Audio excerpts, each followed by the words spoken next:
Muy buenos días, es un privilegio estar aquí entre vosotros y empezar la primera carta del apóstol Pedro, el apóstol de Jesucristo. No es cualquier carta, sobre todo en este contexto digamos que tenemos nosotros del cristianismo marcado por Vaticano, porque enseguida vamos a hablar del autor de la epístola y también de los receptores. Y también vamos a hablar un poco sobre el contenido, evidentemente. Pero para introducir la idea principal, lo de la herencia, tienes asegurada tu herencia en el cielo. Hay gente que dice, bueno, esto es aplazar la esperanza para el futuro, que eso es de tontos. Yo pongo mi esperanza aquí en esta vida. Bueno, ¿qué te parece que las estadísticas de España actuales dicen que es prácticamente imposible que la nueva generación de jóvenes tenga acceso a una vivienda propia? Ni soñando que lo consigan por su sueldo, ni ahora tampoco por la herencia. ¿Sabes por qué? Porque los gastos sanitarios son tan altos que los padres que tengan alguna propiedad la tienen que vender, porque así funciona el sistema de salud. Si tú tienes algo en propiedad, lo tienes que aportar para tus gastos de la tercera edad hasta que dejas de dar gastos, claro. ¿Me entiendes lo que te quiero decir? Y cada vez somos más personas mayores. Vivimos más años, gastamos más de lo que tenemos si tenemos algo. Y queda menos para la juventud, para los herederos. Existe también, evidentemente, por estadística, de que es fácil que el heredero muera incluso antes del que iba a dar la herencia. Entonces tampoco tiene acceso a la herencia porque se ha muerto antes de heredar. Y también es cierto que puede pasar cualquier incidente y lo más inseguro es que tú tengas algo aquí en este mundo que sea tuyo, que realmente lo puedes disfrutar, que no estés trabajando toda la vida para al final no tener nada y gastarlo en tu salud de los últimos días. Y repito, no dejar nada en herencia. Y también es cierto que todos van a dejar todo aquí y no se van a llevar nada. Así que es lógico, es de sentido común, es un llamado a tu corazón, no solamente a tu mente. Realmente toma en serio esta pregunta. ¿Tienes asegurada tu herencia en el cielo? Porque no solamente es una herencia en el cielo, sino es una relación con Dios que empieza aquí y que simplemente es un clímax más de lo que es la experiencia diaria con Dios, que es celebrar su amor, celebrar su dirección en nuestra vida, su sabiduría, su poder, su perdón, su también intervención a favor de nuestros matrimonios, de nuestros trabajos, de nuestra vivencia aquí en este mundo. Porque enseguida vamos a ver en qué mundo vivimos también. No es un mundo fácil, sobre todo para los que son discípulos de Jesús. Pero la pregunta esta la deberías contestar con seguridad. ¿Tienes asegurada tu herencia en el cielo? Si te preguntarías, ¿tienes asegurada tu herencia aquí en la tierra? Diría, pues no te preocupes tanto. Pero si es la pregunta, tu herencia en el cielo, pon toda tu preocupación, todo tu esfuerzo en asegurarte esta herencia en el cielo, porque Dios te la asegura si tienes derecho a ella. Los que oyen la palabra de Dios creen, nacen de nuevo y muestran tener esta fe auténtica, tienen asegurada su herencia en el cielo. Y como a veces he dicho, ya nos podríamos sentar y marcharnos a casa.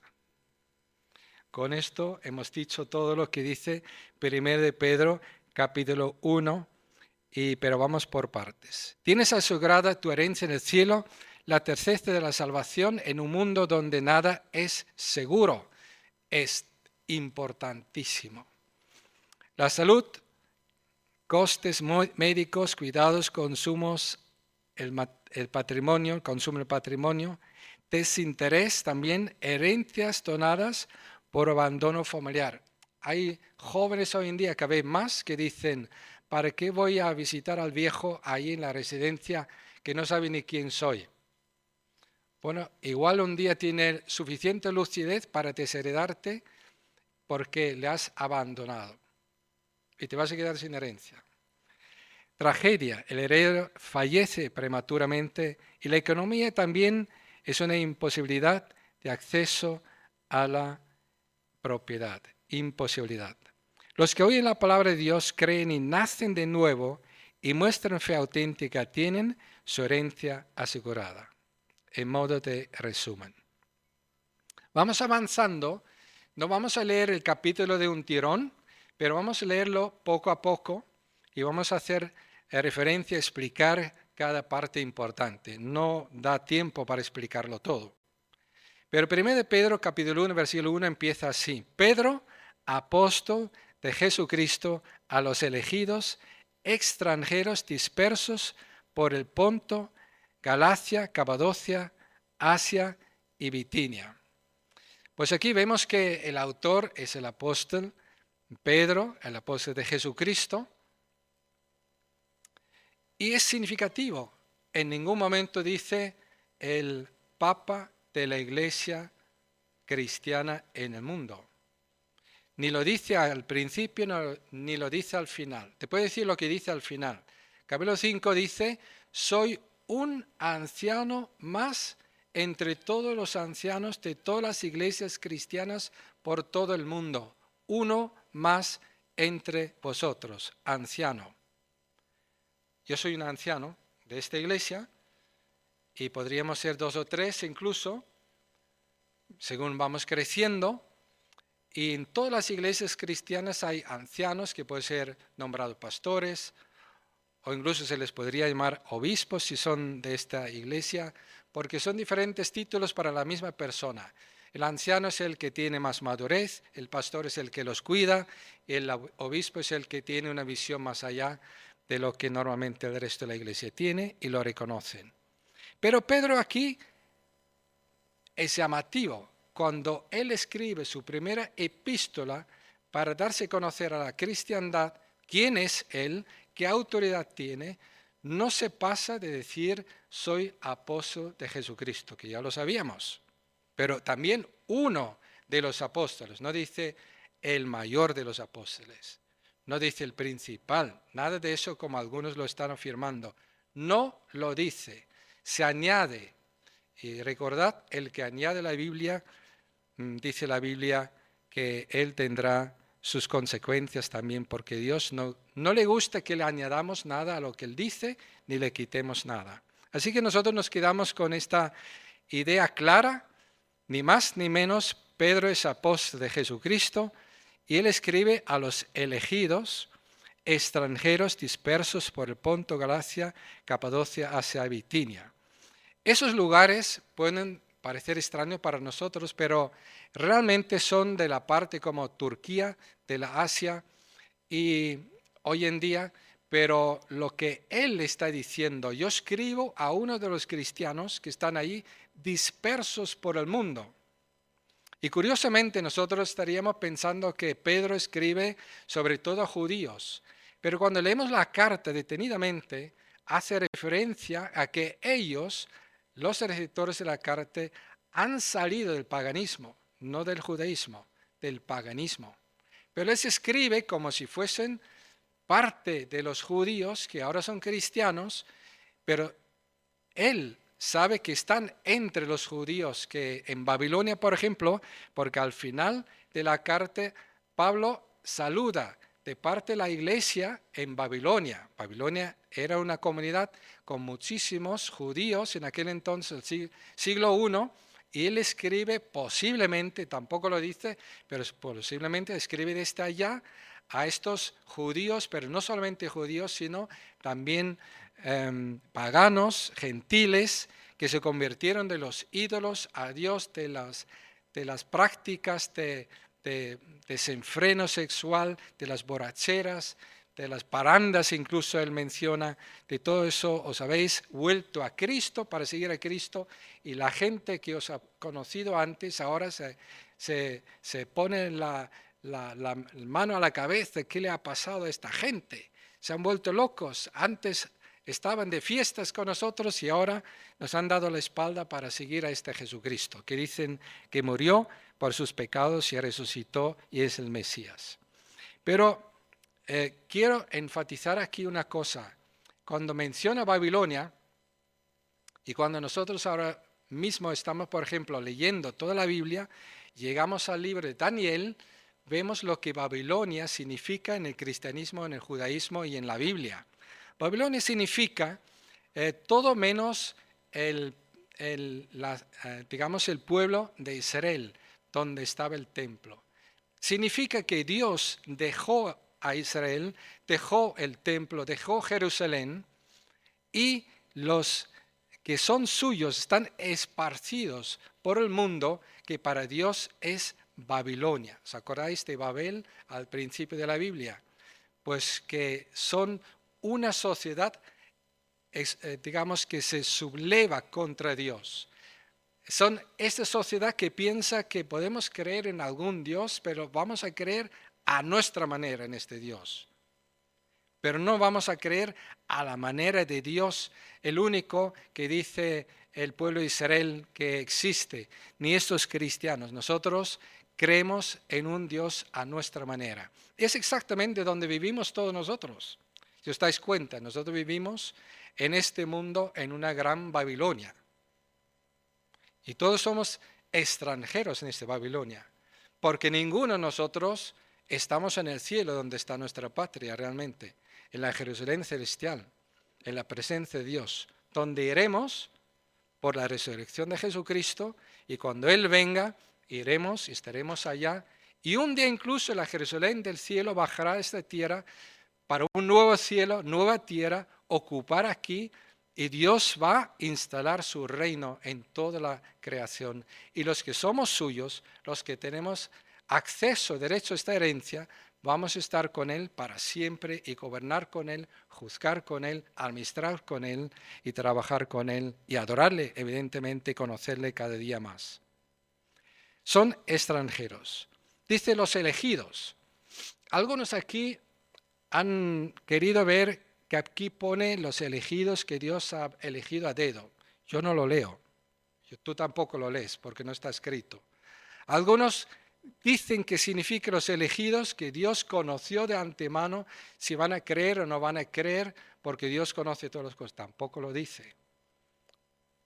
Dice simplemente elegidos. Y normalmente cuando Dios llama a alguien elegido, como en Efesios capítulo 1, por ejemplo, dice elegidos para, elegidos para, elegidos para. Por ejemplo, aquí en este contexto dice, son elegidos para obedecer a Jesucristo, para ser rociados con la sangre de Jesucristo, para ser limpios de sus pecados y protegidos por la sangre de Jesucristo delante de Dios. Así que vamos a repasar la autoridad del que escribe. No tiene nada que ver con el papado ni con el magisterio del Vaticano. Me niego a llamarles católicos, porque católicos son universales, y no son universales, son un grupo dentro de este mundo que tiene su residencia y su estado en el Vaticano, pero no son todos los cristianos, mucho menos.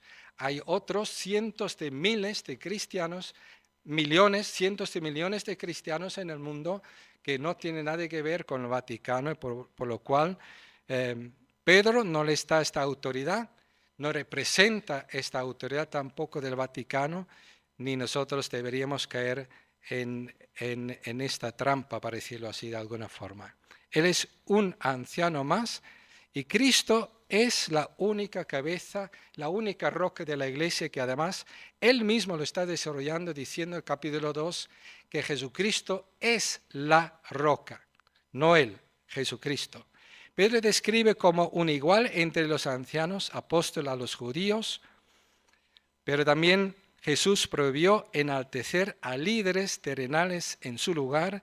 Mateo 23, 8 al 12 dice claramente, no llaméis a nadie maestro, ni mucho menos magisterio, en lugar de Jesucristo aquí en la tierra. Nadie llaméis cabeza de la iglesia aquí en la tierra, porque solamente hay una en la tierra y en el cielo, porque Jesús es omnipresente. Su Espíritu Santo ha sido enviado para tomar su lugar aquí en la tierra. No tiene otro vicario, Dios, sino el Espíritu Santo, que vive en cada uno de los cristianos, en los ancianos, en los maestros, en los apóstoles, en los evangelistas, en los profetas, ministerios que Dios ha dado a su iglesia.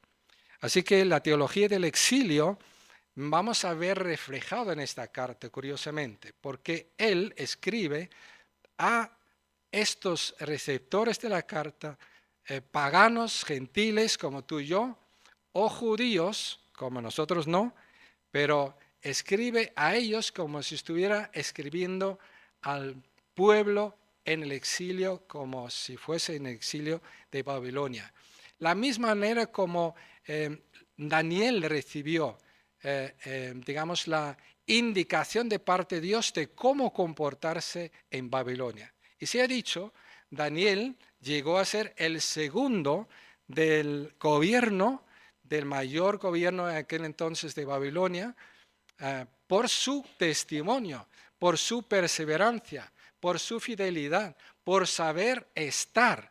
Porque Dios no quiere un pueblo suyo que se rebela en armas, en protestas y boicoteando a Babilonia. No quiere eso.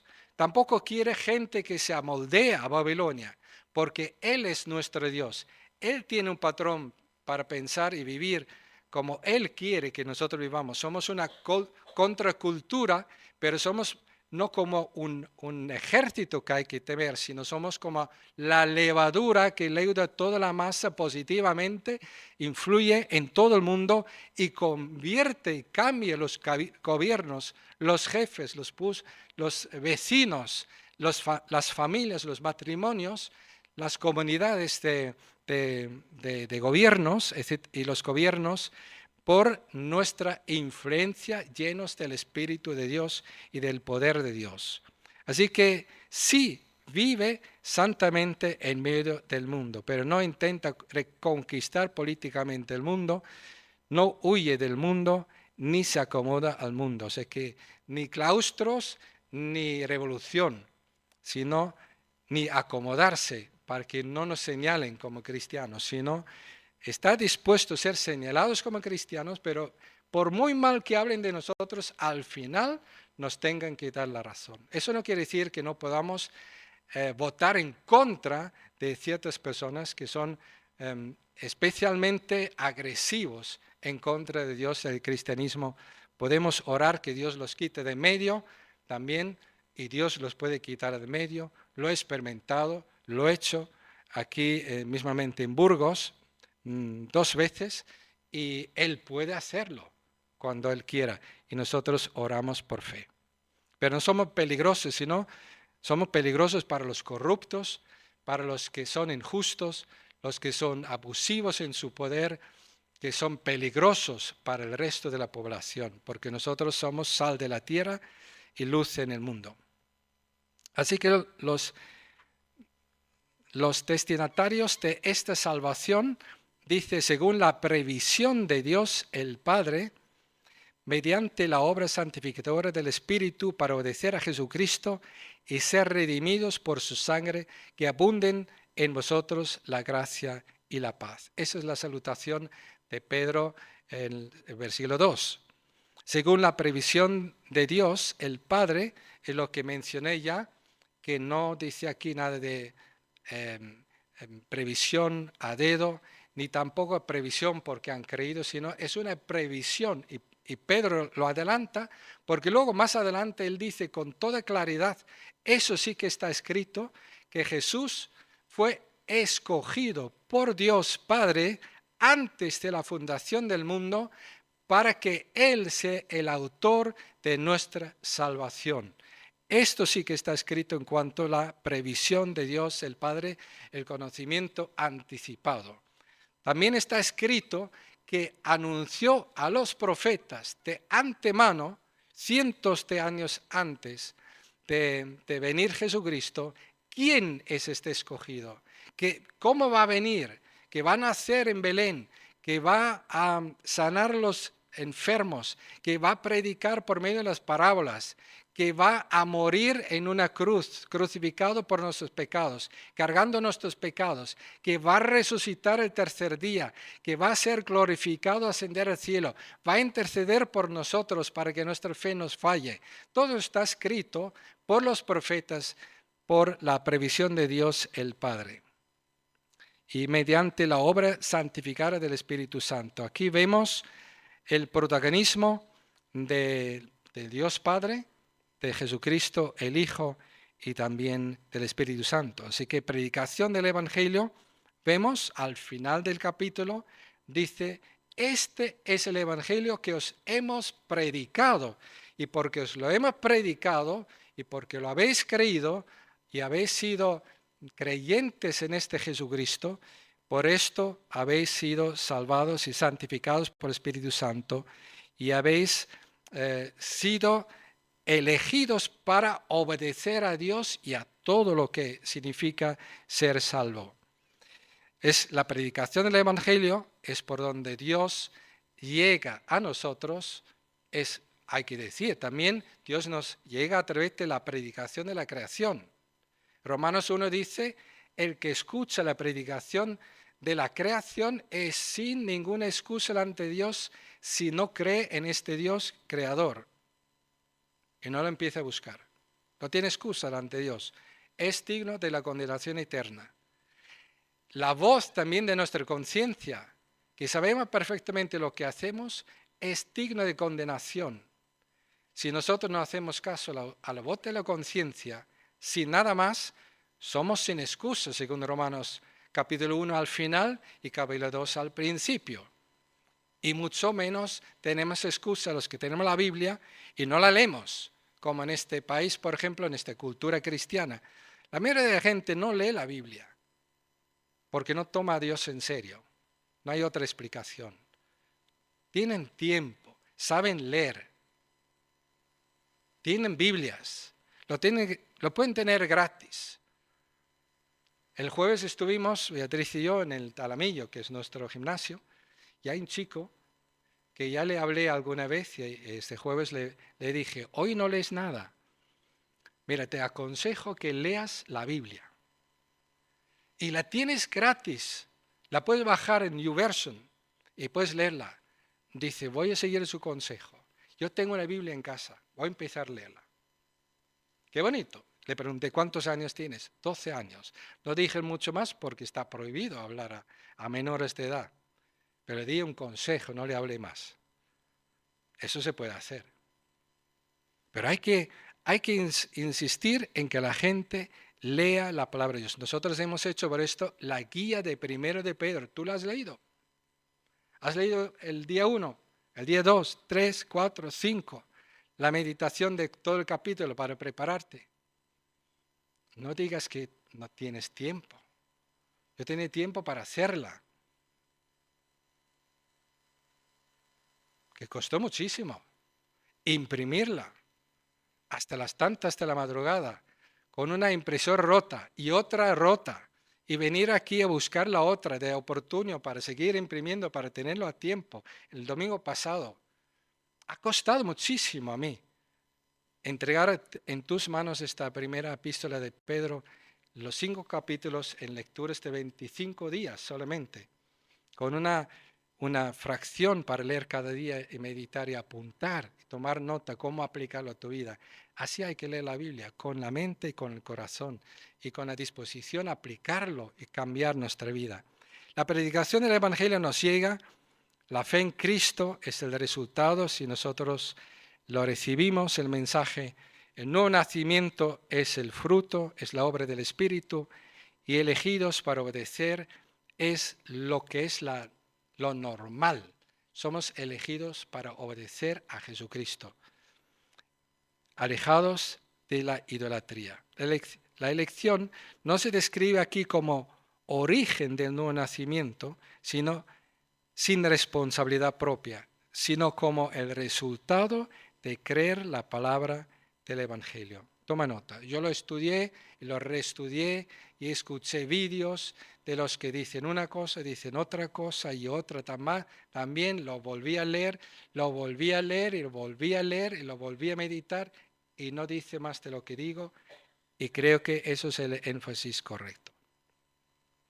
Aquí vemos la Trinidad, Dios el Padre, en su previsión conoce de antemano esta salvación tan grande y la reveló por sus profetas. El Espíritu Santo nos aparta, santificar quiere decir apartar. No ponernos aquí un aro de santos. Todos los cristianos somos santos, no hay otros santos en toda la Biblia, en toda la historia de la cristiandad, menos los inventados por el Vaticano, otra vez el Vaticano, pero inventado.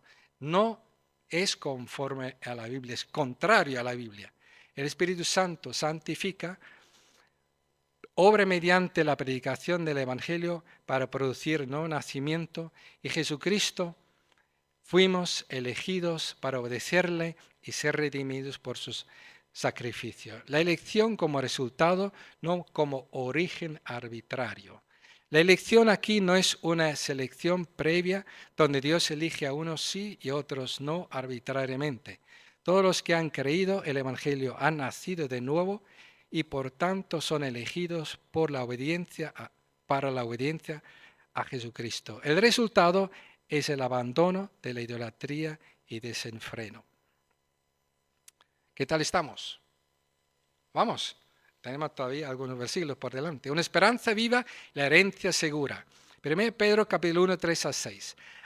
Ahora Pedro, después de esa introducción, nos invita a acompañarle a una gloriosa alabanza a Dios, el Padre, el Hijo, el Espíritu Santo, a desenfrenadamente, entre comillas, alabar a Dios sin límites, sin decir, bueno, esto cuando tengo que dejar de alabar. Tú alaba el resto de la vida, porque tienes razón más que suficiente para gozarte en Dios. Toda tu vida debe ser un gozo en este Dios. Alabado sea Dios, Padre de nuestro Señor Jesucristo, por su gran misericordia. Ahí empieza todo. O sea que ahí sí que la salvación no empieza con ninguno de nosotros. Empieza en Dios antes de la creación del mundo. Empieza por enviar a su Hijo. Empieza por su palabra. Empieza por su Espíritu. Empieza porque Él obra y actúa y habla en este mundo por la creación, por la conciencia, por la Biblia, por unos y por otros. Y por sueños incluso. Yo conocí uno que se despertó. Por ejemplo, mi padre espiritual se despertó un día y estaba seguro que iba al infierno. Y conoció a un creyente y le preguntó si él sabía la respuesta cómo ser salvo. Le explicó el Evangelio, se convirtió y era mi padre espiritual y nuestro durante 45 años. ¿Qué te parece? No tenía Biblia, no tenía en cristianismo. Un cristiano a su lado para predicarle el Evangelio, su conciencia le convenció de pecado. Alabado sea Dios, Padre nuestro Señor Jesucristo, por su gran misericordia nos ha hecho nacer de nuevo mediante la resurrección de Jesucristo. Mediante la resurrección de Jesucristo. ¿Te das cuenta el énfasis? No dice mediante el apuntar a dedo, a quién sí y a quién no. Ni siquiera mediante la fe de ninguno de ellos. Dice mediante la resurrección de Jesucristo. Él alaba a Jesucristo. Si Jesucristo no hubiera muerto, pero también resucitado, no habría ninguna esperanza viva. Tendríamos una esperanza muerta, enterrada, allí, a las afueras de Jerusalén. Pero tenemos una esperanza viva. ¿Sabes por qué? Porque Jesucristo, Dios hecho hombre, murió y resucitó de entre los muertos. Venció la muerte, venció el poder del pecado, venció los demonios, venció el plan de Satanás, venció a toda oposición de esta Babilonia, de este mundo. Y se fue exaltado a la diestra de Dios, de donde vendrá en su debido momento para juzgar este mundo y para llevar consigo los suyos. Maravilloso. Porque no vamos a alabarle todos los días. Ahí tenemos a algunos que durante el día ponen la televisión, YouTube y alaban al Señor. Me lo han dicho. Durante la semana. No tiene que venir aquí. Alaban al Señor. Y me alegro tantísimo de esa alegría que brota de sus corazones y se convierte en alabanza. Para que tengamos una esperanza viva y recibamos una herencia indestructible, incontaminada e inmarcitable. Tres adjetivos que vamos a analizar después. ¿Vale? Tres repeticiones aparentes, pero tres enfoques para darnos una idea de la importancia de esta herencia, de lo contrario que es a este mundo. Tal herencia está reservada en el cielo para vosotros, a quienes el poder de Dios protege mediante la fe hasta que llegue la salvación que se ha de revelar en los últimos tiempos. Hay una salvación todavía por revelarse en los últimos tiempos, cuando Jesús venga, cuando estemos con Él, cuando Dios hace el cielo nuevo, la tierra nueva, y cuando estemos con Él por toda la eternidad. Esto es para vosotros motivo de gran alegría, a pesar de que hasta ahora habéis tenido que sufrir diversas pruebas por un tiempo. Porque ser extranjero no es cualquier cosa. No tener un lugar fijo no es cualquier cosa. Estar lejos de la familia, lejos de tus tierras, de tu lugar de nacimiento. Yo creo que estoy hablando y me entendéis. Yo soy uno de ellos. Y me dicen algunos, conociendo mi país, dicen, pero tú estás loco, habiendo dejado ese país. Es el sueño de todos nosotros de ir allá. No estoy loco. Tengo una herencia muchísimo mejor. Muchísimo mejor. No me arrepiento en nada. No podía salir antes, porque tenía que casarme primero. Al mes de casado vine. Antes no podía venir. Si no, me arrepentiría de no haber venido antes.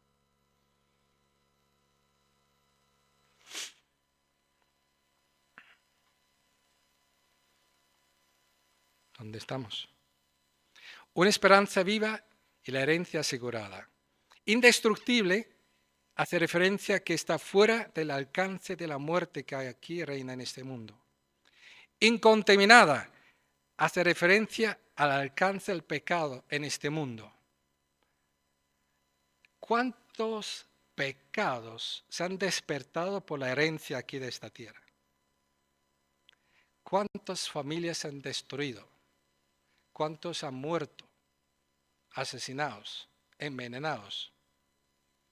¿Cuántos han dejado de hablar a una persona por su herencia?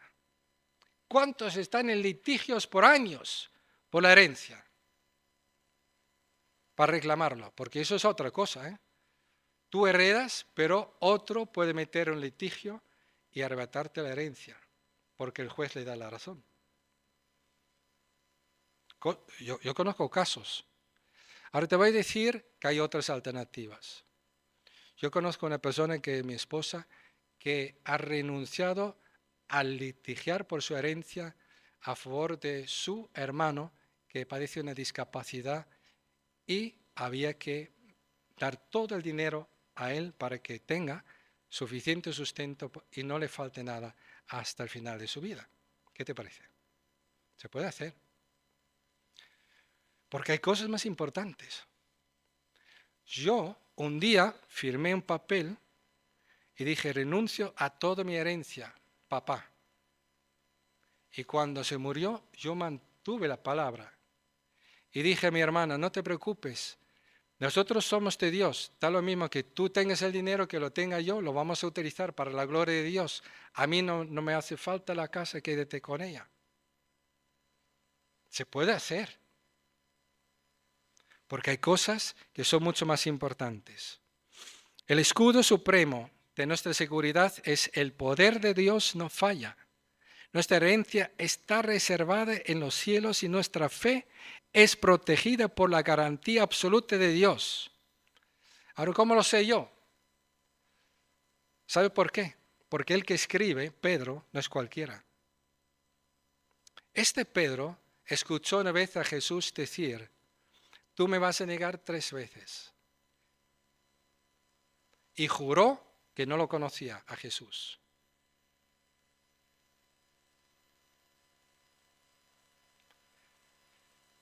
Y Jesús dijo, pero no te preocupes, no sabrás cómo volver, no sabrás cómo arreglarlo, pero yo voy a orar por ti, voy a interceder por ti ante el Padre, para que tu fe no falle. Y cuando vuelvas a donde debes volver, a mí, fortalezcas a tus hermanos. Y aquí está cumpliendo con ello. Él dice a sus hermanos, os garantizo que mi Salvador, que a mí me salvó, que yo le negué 3 veces, intercedió por mí para que mi fe no falle. No era mi fe la garantía de que no fallara, era el poder de Dios que estuvo a mi favor para que mi fe no fallara. Y así podemos estar seguros de que nosotros no vamos a fallar. Nuestra herencia está reservada en los cielos, nuestra fe es protegida por la garantía absoluta de Dios, tal como Jesús oró para que la fe de Pedro no fallara. Maravilloso, ¿no? Me escribió en WhatsApp, esta mañana lo leí, alguien, es muy difícil tener asegurada la herencia en el cielo.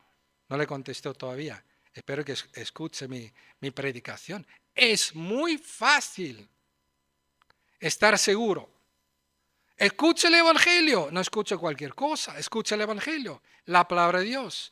La que garantiza quién es Dios, el Salvador, y quién eres tú. Te arrepientes al escuchar el Evangelio. Y te conviertes en este Dios tan maravilloso. Y el Espíritu Santo hará la obra en ti, el milagro, el nuevo nacimiento. Y Jesucristo te va a tomar como suyo. Serás propiedad de Dios.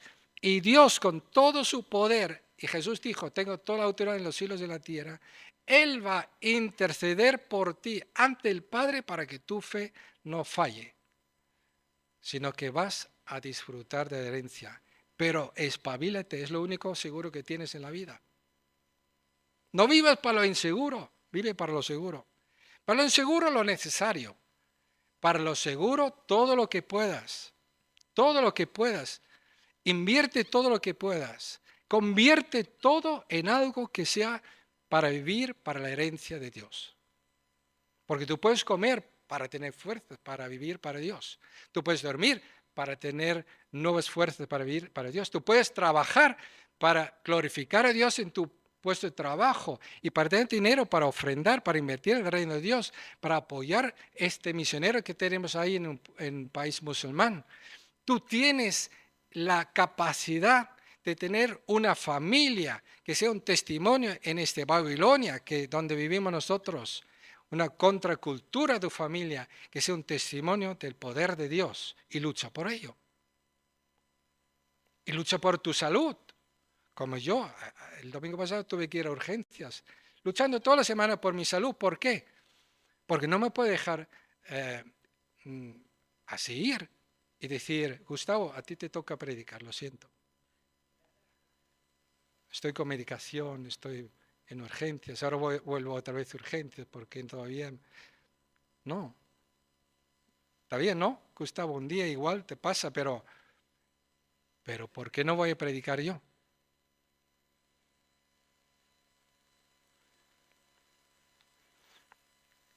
¿Cómo se demuestra esa fe? El oro, aunque perecedero, se acrisola al fuego. Acrisolar al fuego. Es una cosa que yo como laborante química lo entiendo muy bien. Nosotros teníamos así recipientes y una llama debajo y poníamos ahí un polvo blanco que me decían que era plata de no sé cuánto, una composición química, Era polvo blanco y con el fuego quedaba una bolita de plata, porque era plata composición química. Nadie lo hubiera comprado, ¿me entiendes? Porque era blanco como si fuese azúcar, nada más. Pero era plata, yo lo podía leer en el recipiente y yo lo probé y le metí fuego y aquello se convirtió en plata. Se quemó todo lo demás, lo que hacía falta, y se convirtió por el poder del fuego en plata. Aquí está hablando de nuestra fe como oro, pero eso es lo que está diciendo, acrisolar al fuego. Así también nuestra fe, que vale mucho más que el oro, al ser acrisolada por las pruebas, te mostrará que es digna de aprobación, gloria y honor cuando Jesucristo se revele. O sea que para que cuando Jesucristo venga, Él mire tu vida y Él diga, pues tu vida está aprobada. Tu forma de haber vivido para mí es aprobada. Yo te reconozco que tienes gloria, porque eres un reflejo de mi gloria. Veo que tienes honra, porque has vivido para mí honra. Te voy a reconocer públicamente. Es lo que está diciendo. Pero ser acrisolado por las pruebas demostrará que es digno de aprobación, gloria y honor cuando Jesucristo se revele. Vosotros le amáis, a pesar de no haberle visto ahora. Y aunque no le veis ahora, o sea que no eran del tiempo de Jesús, que no caminaron con Jesús, no lo habían visto nunca. Aunque no le veis ahora, creéis en Él y os alegráis con un gozo indescriptible y glorioso, pues estáis obteniendo la meta de vuestra fe, que es vuestra salvación. Te recuerdo que hay una salvación que tiene que ver con ahora, la forma de vivir. Ahora mismo somos siendo salvados por nuestra forma de vivir, para ser aprobados, para recibir gloria y honra cuando Jesucristo venga, y un día nuestra salvación tendrá su culminación por toda la eternidad y será nuestra salvación que vamos a disfrutar.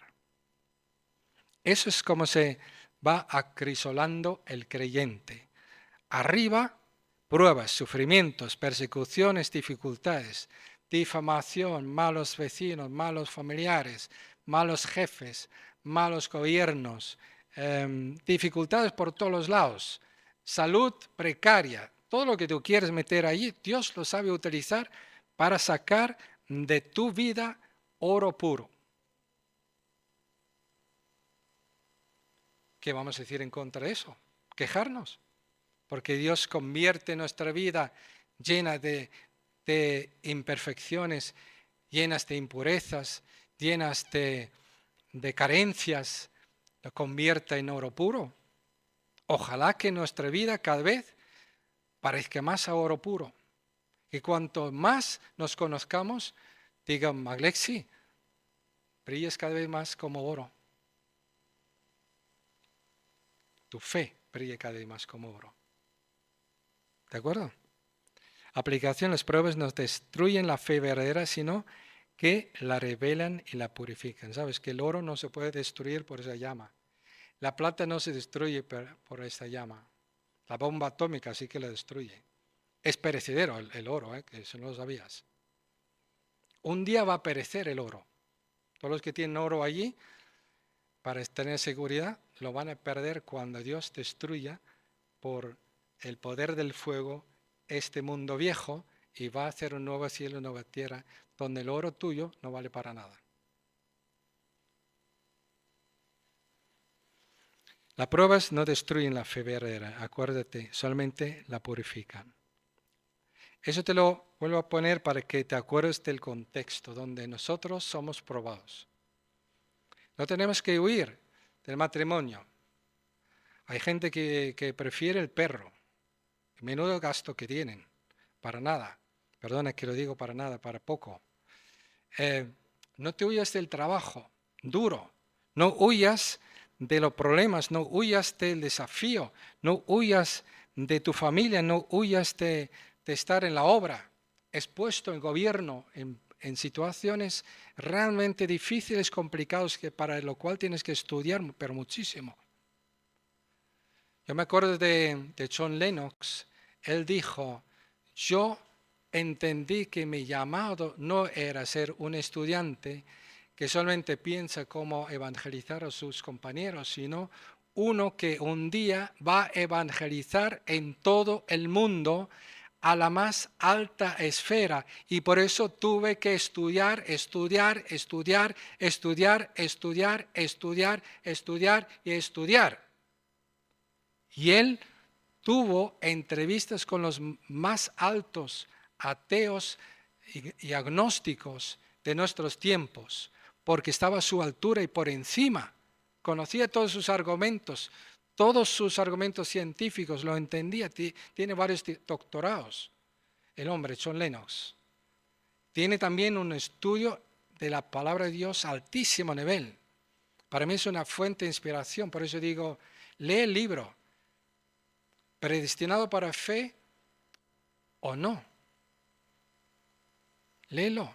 Es un hombre competente, sobre todo porque no es un loro. No repite de nadie nada. Lo puede citar, pero no se casa con nadie. Se casa con Dios, su palabra, con el Espíritu Santo y con lo que Dios está haciendo en su vida. Es una eminencia, queridos.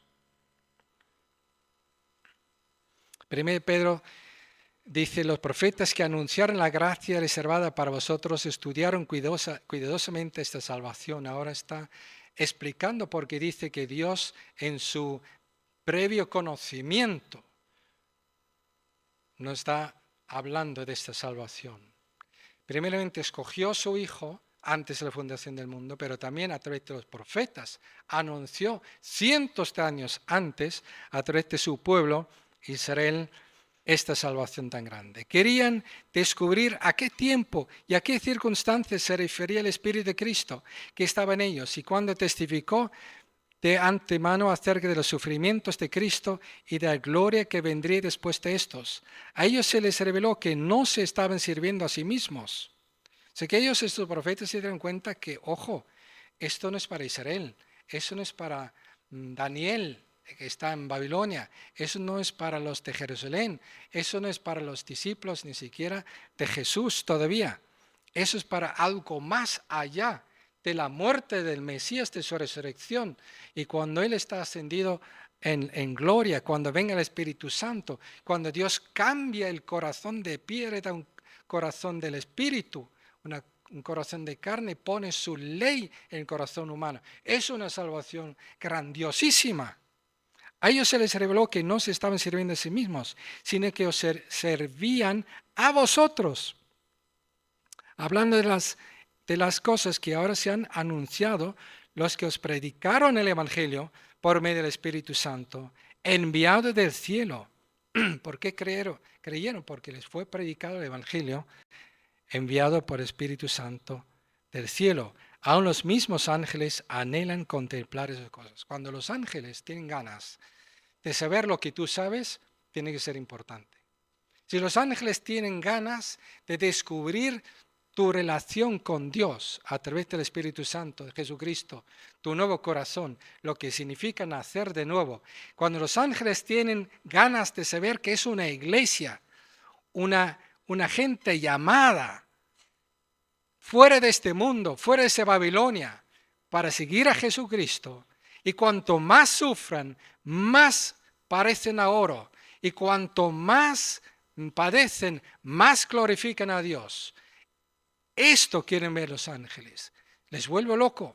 Dice, eso queremos ver. Y te digo de paso, muchos torturadores ateos dijeron a Richard Wurmbrand, torturado durante 17 años, nosotros no tenemos explicaciones como comunistas. ¿Cómo puedes tú alabar a Dios después de ser torturado? ¿Cómo puedes decir que nos amas después de torturarte? Quiero una audiencia contigo después de torturarte, porque tengo que torturarme, es mi obligación, pero luego quiero hablar contigo porque quiero descubrir tu fe. Esto es cristianismo, queridos. Eso es lo que está diciendo Pedro. Una salvación anunciada desde antiguo, pero plenamente revelada en Cristo. Pasado los profetas, presente ahora nosotros. 1 Pedro 13:17 dice, por eso disponeos para actuar con inteligencia. Y esa palabra os lo voy a explicar. Aquí no dice en el original, disponeos para actuar con inteligencia literalmente, sino dice literalmente, coge tu mente y pon un cinturón alrededor de tu mente para pensar sobriamente. Entonces, ¿sabes cómo hacer eso? Coger tu mente, poner un cinturón para que ser sobrio.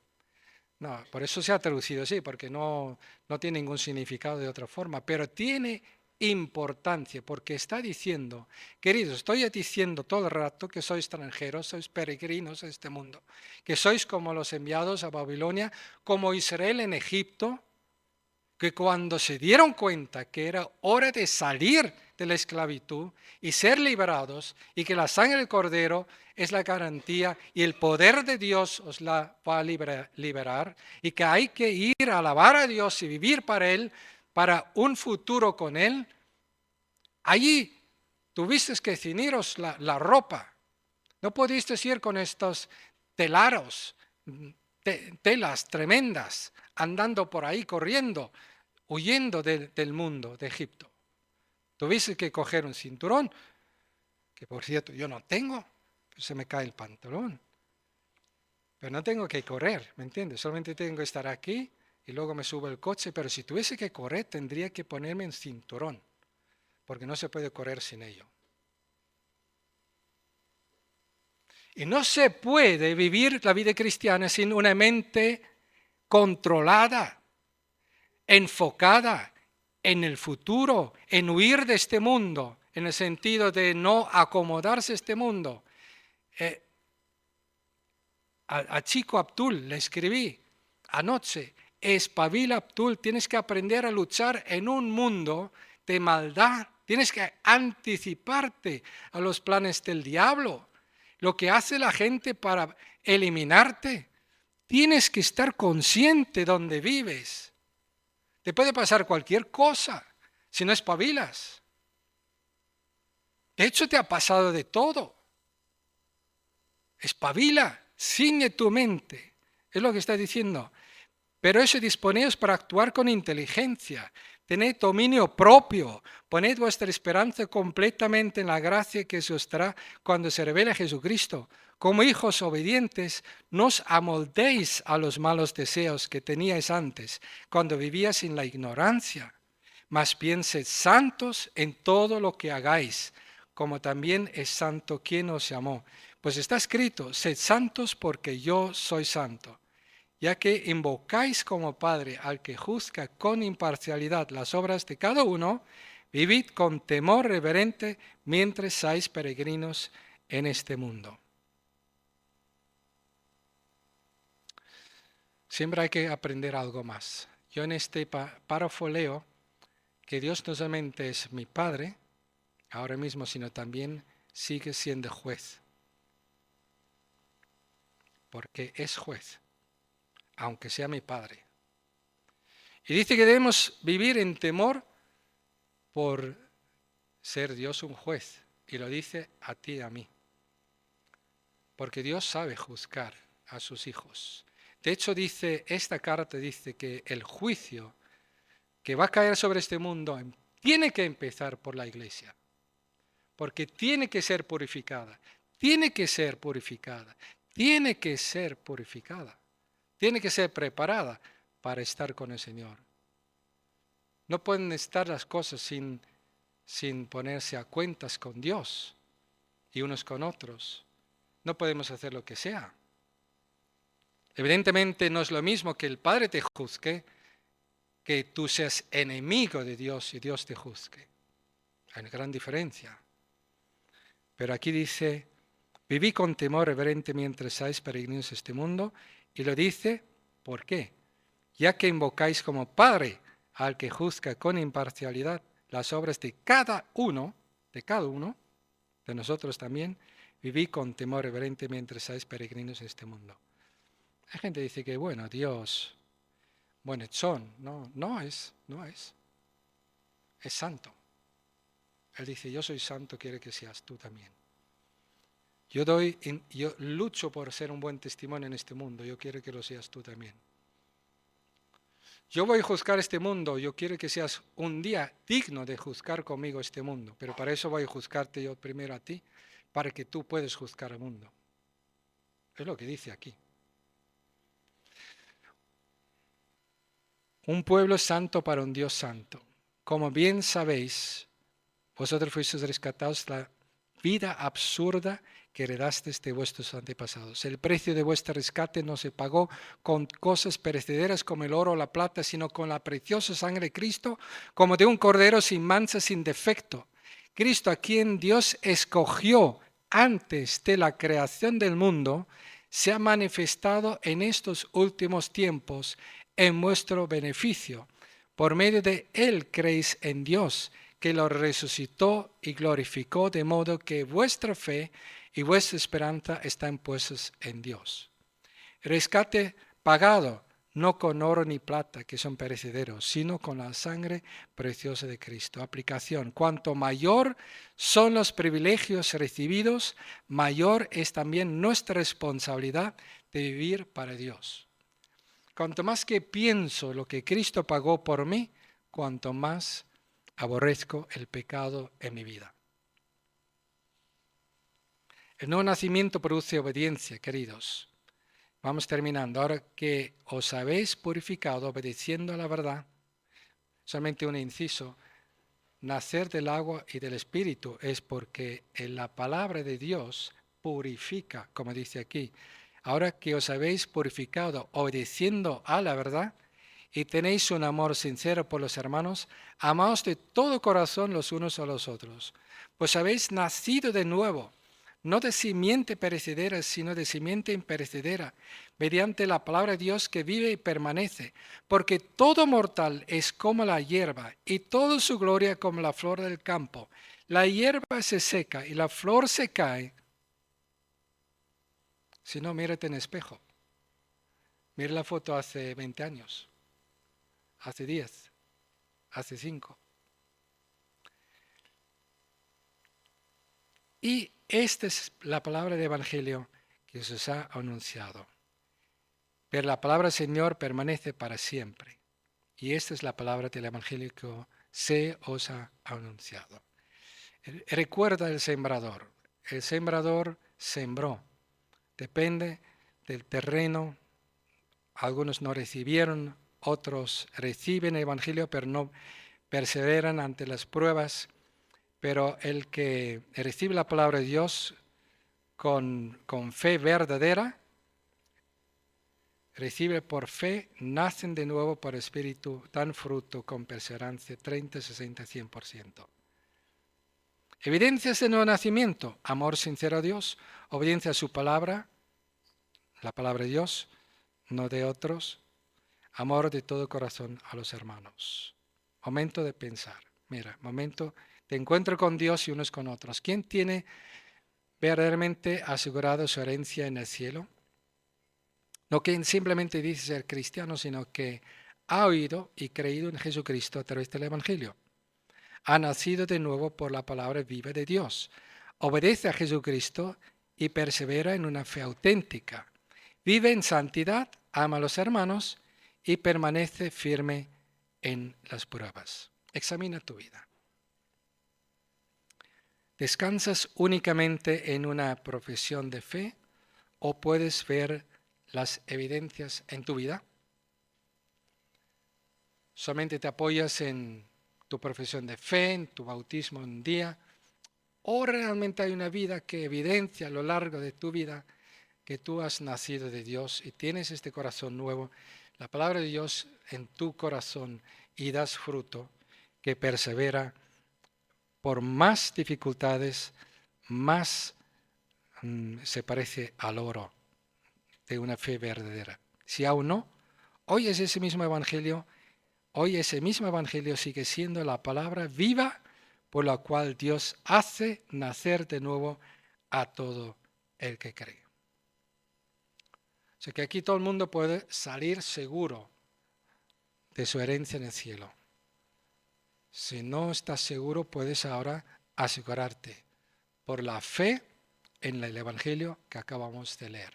Cristo murió, su sangre quiere rociarte, como los israelitas cuando la sangre estaba allí, no hubo muerte entre los israelitas, salieron todos, fueron salvados y confiaron, y el que realmente creyó, llegó.